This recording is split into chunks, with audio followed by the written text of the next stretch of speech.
Sri Lankan President Gotabaya Rajapaksa has declared a state of emergency, giving security forces sweeping powers for the second time in 5 weeks to deal with escalating anti-government protests. A spokesman for the president said he invoked the tough laws to ensure public order after trade unions staged a nationwide strike demanding his resignation over a worsening economic crisis. Shrija joins us on the phone line. Shrija, so this is the second time the state of emergency has been called, and this only is going to lead to worsening of the situation. The resentment is only going to increase.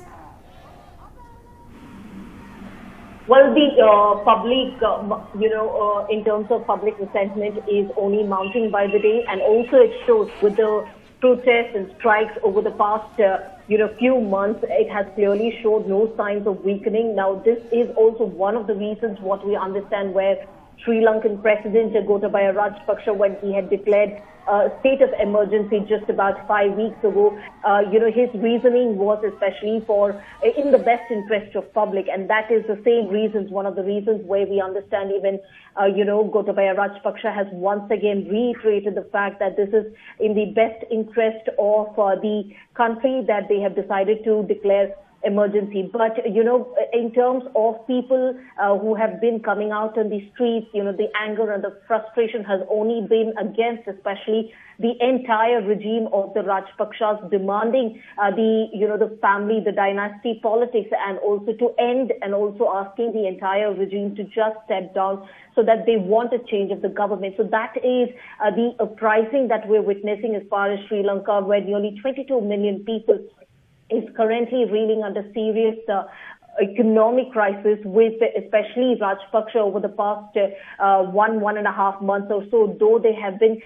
several, in terms of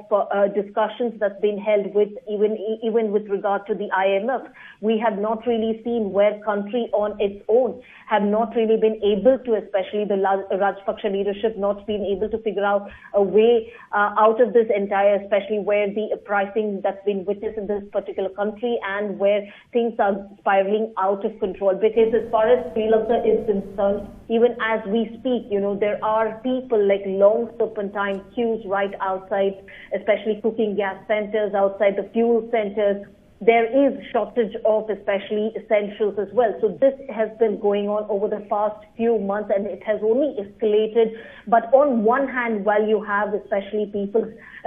spilling onto the streets demanding the resignation of Gotabaya Rajapaksa, there are especially strong reports indicating the fact of